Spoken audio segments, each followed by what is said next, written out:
I like it when we can debate things. When we can speak about things and share opinions, thoughts, and sometimes they'll gel and they'll meet in the middle and, we'll agree. Sometimes we'll agree to disagree. Sometimes we won't be able to see each other's point of view, but we respect that they have it.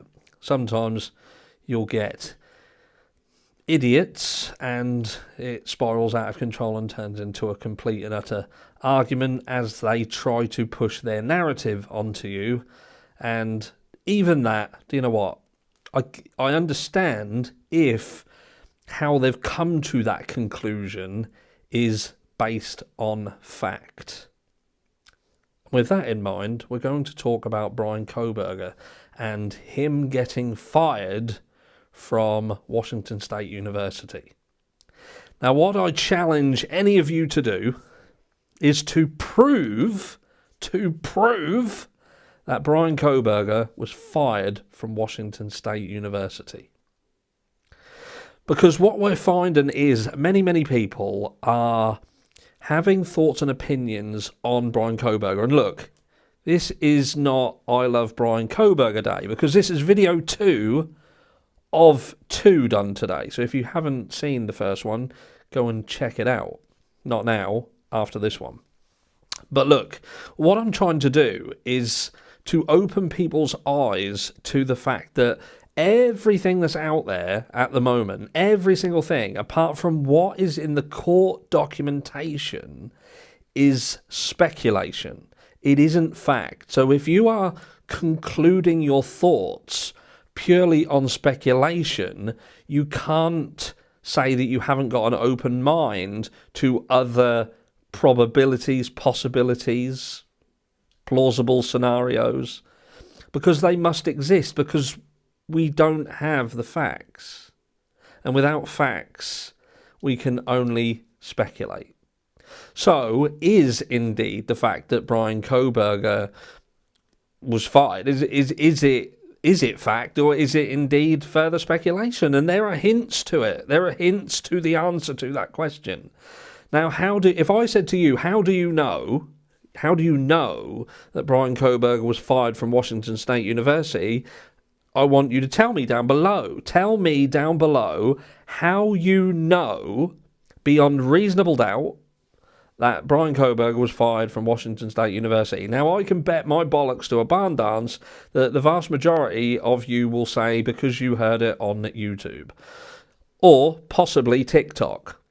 And why do I say TikTok, I hear you say? And I'll tell you why, because that's where the people like News Nation got the information from in the first place, via Gigi. Gigi had this information on her TikTok account.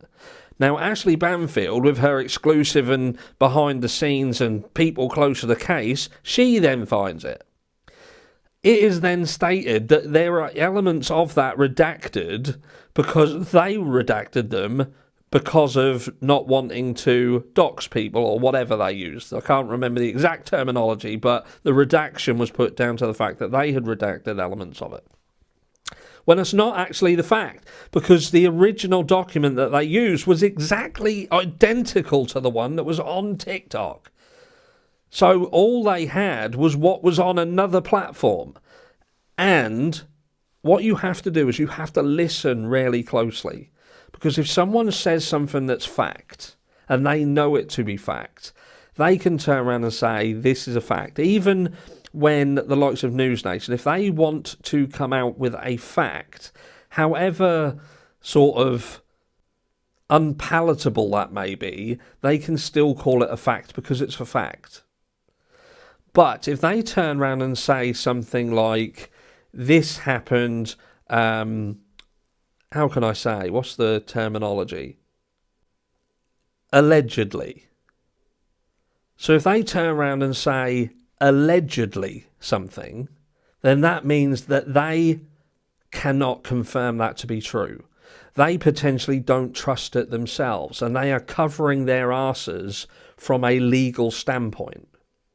So when the likes of News Nation were reporting that Bryan Kohberger was fired from Washington State University, and they had this letter that proved it, they stated allegedly he had been fired. Allegedly. And that means that they do not know if that's fact. But what people do is they will see the headline, they'll see the letter, they'll see the screenshots, they'll hear it, they'll listen to it, and before you know it, he's been fired from Washington State University. And furthermore, that firing from Washington State University will then solidify parts of their narrative that they want to have consolidated. You know, finally, I'm right, and this proves it. This goes to prove it. I've now got proof. See what I mean? But if you look at the letter itself, the way in which that happened, that letter in itself would be a fucking lawsuit. You can't sack someone because they have a difference of opinion. And it would appear that the way in which the letter was worded would say that there was, you know, a disagreement between staff members. You can't sack someone for having a difference of opinion. At the very best, a business would have to put steps in place to remedy a situation. Not just tell somebody to change their mindset or change their ways. You can't. You as a business would have to work alongside someone for a longer period of time, not literally days. And you couldn't sack someone for having high standards either. Do you know what I mean? Or wanting your students to do really well. There would be a degree of, he's there for if not anything else, for a kind of a training position for him to learn and be developed and adapt, and for them to teach him, not fucking just bin him off when he turns over a course of a few friggin' days or weeks. But people need to wake up. Even if you could turn around and say, look, he was sacked, and that's it, and I believe this letter.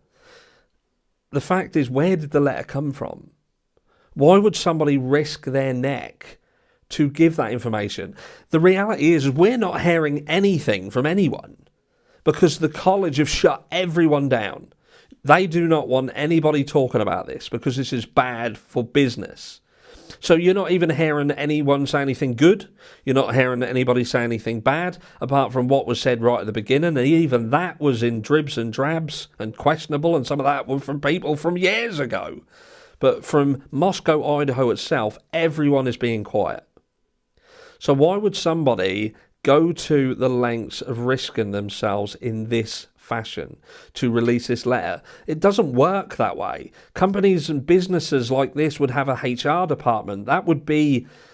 It wouldn't be easy to get hold of like that. It would either have to be someone with access to HR records, or someone has made a mistake and made it viable for someone else to get hold of it.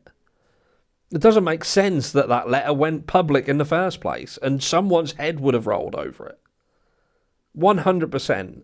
But the fact that those reporting it could not say that this is fact, and even they said this was allegedly, I'm calling out now. I do not even know if Bryan Kohberger was sacked from Washington State University. So if you are basing all of your beliefs on what happened or what didn't happen or what could have happened on the fact that he was sacked and he clearly had issues and this was the straw that broke the camel's back and that shit, be very careful.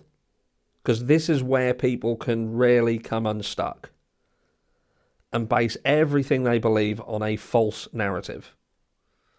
Let me know down below, where did you hear where Bryan Kohberger was sacked from Washington State University? Be interested to know.